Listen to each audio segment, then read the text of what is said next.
आज का यहाँ वीडियो में उन बच्चों के लिए शूट कर रहा हूँ जो बच्चे फिजिक्स से डर रहे हैं, कि हमारे ऐसे बच्चे बहुत सारे हैं कि जो ऐसा डर का माहौल बना बैठा है कि अपने को फिजिक्स में भैया अपन पास हो जाए वही बहुत है। तो मैं बेटा ऐसे 40 क्वेश्चन बताऊंगा ना, 6 से लगा के 20 तक के। कौन से क्वेश्चन?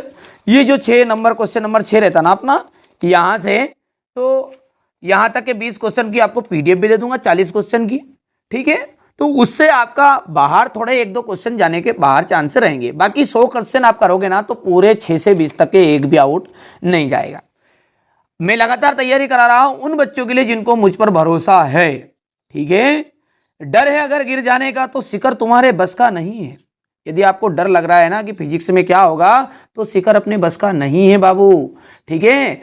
आप तो आराम से तैयारी करो, मैं आपके साथ कंधे से कंधा लगाकर, ठीक है, खड़ा हूं, ठीक है। मैंने तो ये हाथ आपके सामने कर दिए, उंगली पकड़ा दो। जिस बच्चे को भरोसा नहीं है ना, एक बार तो आप मेरे पर भरोसा करके याद करके जाओ। बाकी मैं नहीं कहता बेटा कि पूरा मेरे पे ही निर्भर रहना है। बाकी यहाँ से मैं आपको आराम से ऐसे क्वेश्चन दूंगा सिलेक्टेड, जिनके 99% चांस है पेपर में आने के, ठीक है।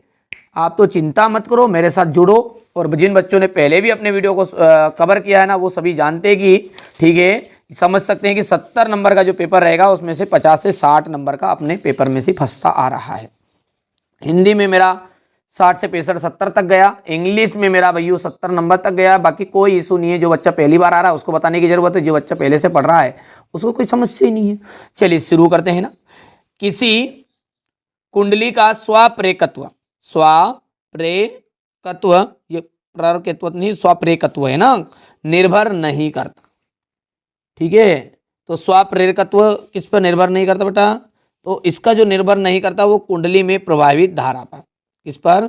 कुंडली में प्रवाहित विद्युत धारा पर। ट्रांसफार्मर किस सिद्धांत पर आधारित है? जो ट्रांसफार्मर है वो कौन से सिद्धांत पर आधारित रहेगा? तो अन्योन्य प्रेरकत्व पर। वैद्युतशीलता का एसआई मात्रक क्या है? तो वैद्युतशीलता का एसआई मात्रक है coulomb square upon newton minus metre square. प्रेरित विद्युत धारा की जो दिशा का पता चलता है, प्रेरित विद्युत धारा की जो दिशा है उसका पता कैसे चलता है? फ्लेमिंग के दाएं हाथ के नियम से। ओजोन मंडल अवशोषित करता है, ओजोन मंडल जो है ना वो अवशोषित करता है पराबैंगनी किरणें। किसी गतिमान कण से संबद्ध डी ब्रोगली तरंग की तरंग दैर्घ्य निर्भर नहीं करती आवेश पर। यहां पर हम देखते हैं तो ये आपका choose of the correct option रहेगा। तो पहले के अंतर्गत आपको डी ऑप्शन है राइट, दूसरे के अंतर्गत आपको बी ऑप्शन राइट रहेगा, तीसरा जो है ना वो आ जाएगा आपका कूलाम स्क्वायर यानी ए वाला, चौथा जो रहेगा आपका फ्लेमिंग के दाएं हाथ के नियम से, और पांचवा रहने वाला है आपका यहाँ पर पराबैंगनी किरणें यानी कि अल्ट्रा, ठीक है। और छठा जो है वो उसमें आपका क्या आ जाएगा, ये तो कर लेना। और यहाँ पर ऑन चार्ज आवेश। मेरी तरफ से कमी नहीं है, मैं भी मेहनत कर रहा हूँ, आपको भी मेहनत करना है, ठीक है। मैं नहीं चाहता कि मेरे साथ जो बच्चा जुड़ा हुआ है उसको नंबर कम आए।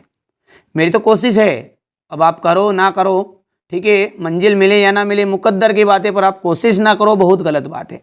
तो कोशिश करते रहिएगा, अलग से भी पढ़िए, पर इनको जरूर एक बार आप कंप्लीट करके जाओ, बस मेरी इच्छा यही है, ठीक है। दृश्य प्रकाश की रंग, दृश्य प्रकाश का जो रंग है उसकी डेडेडेस पर निर्भर करता है, तो आवृत्ति पर निर्भर करता है। किस पर? आवृत्ति पर निर्भर करता है। चुंबकीय क्षेत्र का जो एसआई मात्रक है, चुंबकीय क्षेत्र का जो एसआई मात्रक है वो क्या है? टेस्ला है। क्या है भैया? टेस्ला, ठीक है। न्यूटन भी कह सकते हैं, एम्पेयर इंटू मीटर भी कहते हैं, कुछ भी लिख सकते हैं, 2-3 नाम है। धारावाही परिनलिका, धारावाही परिनलिका जो है डिडेस की तरह व्यवहार करती है, तो दंड चुंबक की तरह व्यवहार करती है।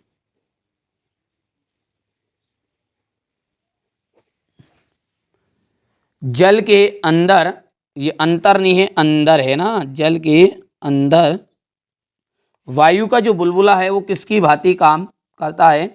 तो अवतल लेंस की भांति काम करेगा।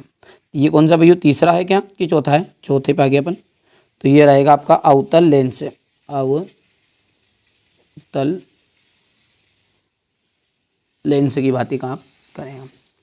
क्वेश्चन नंबर जो 5 है, नाभिकीय विखंडन तथा नाभिकीय संलयन में ऊर्जा उत्सर्जित होने का कारण बंधों के बीच, जो बंध है उनके बीच नाभिक ऊर्जा कम हो जाती है।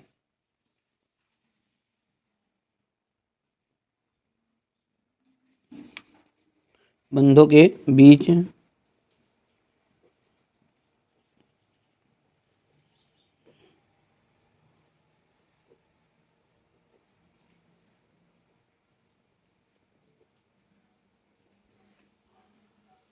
जेनेर डायोड का उपयोग, जेनेर डायोड का जो उपयोग है वो सर्किट में होता है, और सर्किट में किसके लिए होता है, तो वोल्टेज को नियंत्रित करने के लिए। तो यहाँ पर बेटा शॉर्टकट में अपन को सर्किट लिख सकते हैं।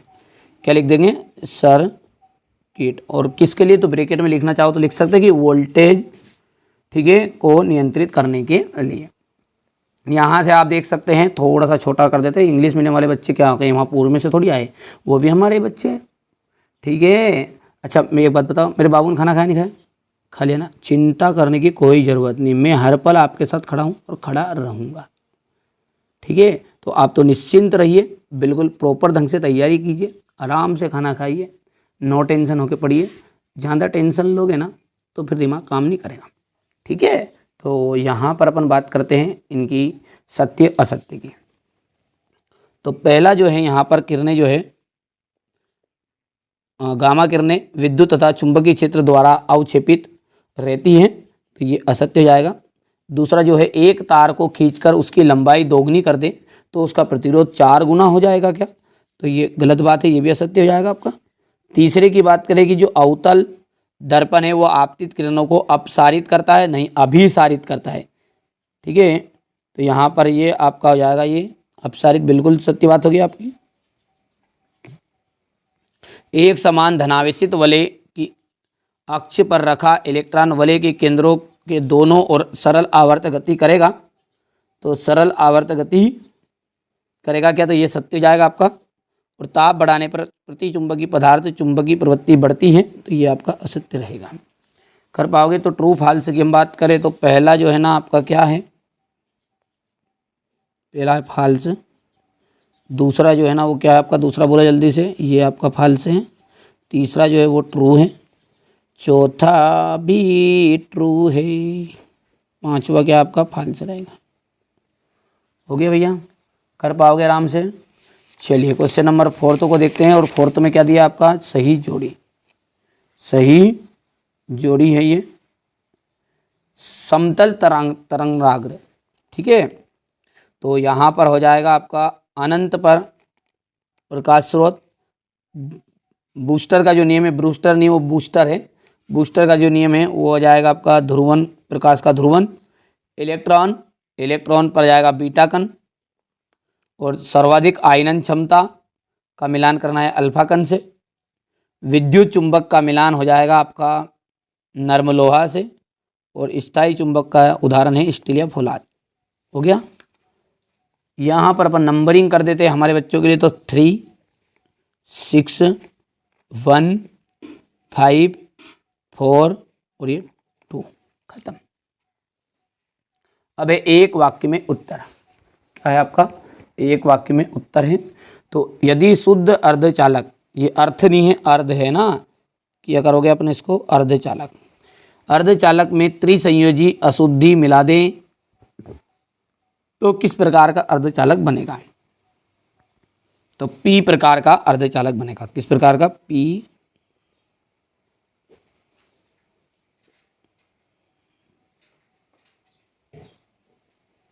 हो गया।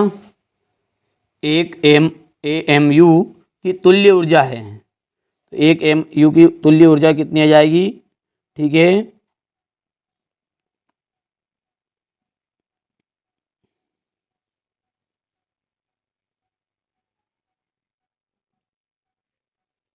पर मेगा इलेक्ट्रॉन वोल्ट।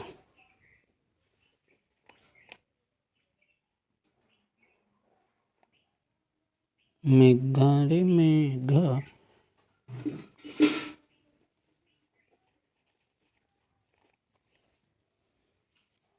तीसरा है लेंस की फोकस दूरी और लेंस की क्षमता पर किस प्रकार निर्भर करती है, तो ये आपको लिख लेना है। पांचवा जो है प्रकाश का कणिका सिद्धांत किस वैज्ञानिक ने प्रतिपादन किया था? तो आइजैक न्यूटन ने। ये चौथा है। तीसरा थोड़ा सा डाउट था तो मैं नहीं बता रहा हूँ, आपको कर लेना है। आइजैक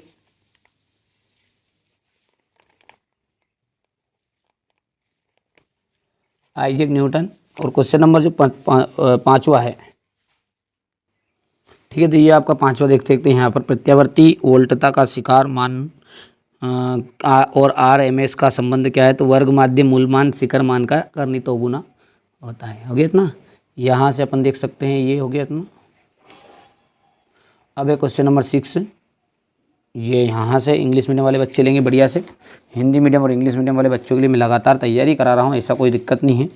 ये रहेगा आपका क्वेश्चन नंबर 7। ये हो गया आपका क्वेश्चन नंबर 8।